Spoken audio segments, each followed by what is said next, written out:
My name is Edwin Higbie, and I was raised on the Wood River.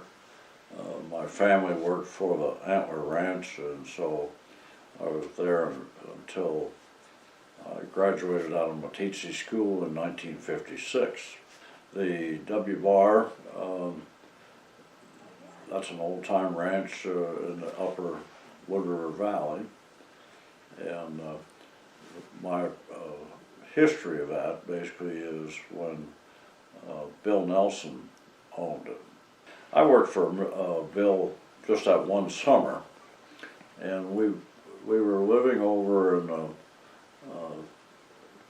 living quarters on the Sunshine Reservoir, and of course I was still in high school, so it was just a summertime job of air gating and trying to put up hay and so forth. The incident I referred to, she was had been a school teacher, and I would not call their relationship ever as a good one. I think it just seemed like Bill maybe had not had good connection with wives before, and so it was his way or no way in most cases.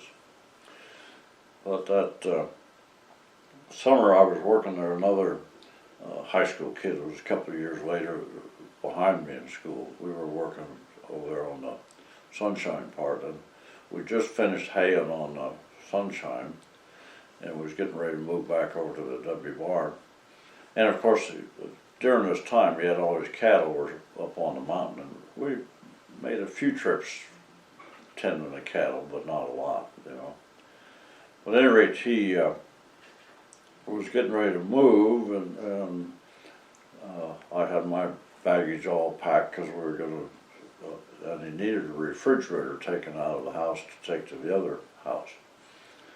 And we had put a plank across the floor on a vinyl floor so it wouldn't tear up the floor to move the refrigerator. And we're a couple smaller, younger kids, you know, that don't have a lot of strength, so you're not going to pick it up and haul it. And in the process, there was a dispute between him and his wife as to the not taking the refrigerator, because and she was going to stay there, he was going to be there at the other place.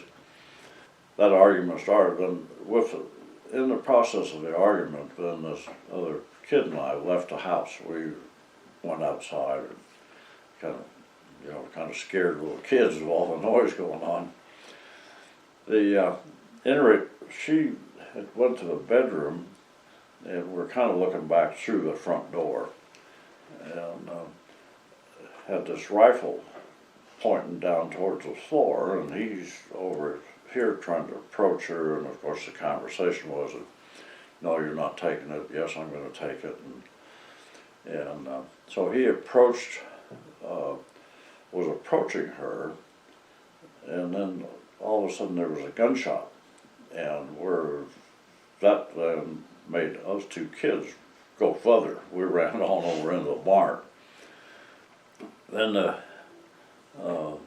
somewhere and this was really taxing my memory about the exact words, but the conversation was, go get the sheriff.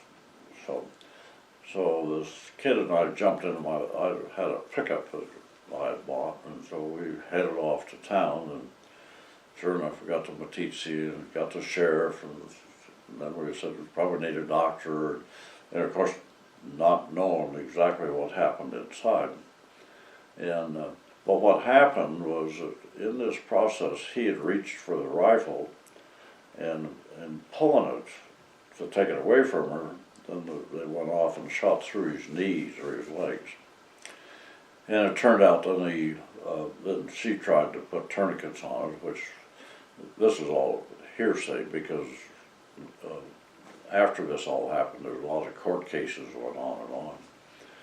But in this process, all we knew was somebody was bleeding and hurt, but the Sheriff got there, and by this time he had passed, he bled to death, basically what had happened.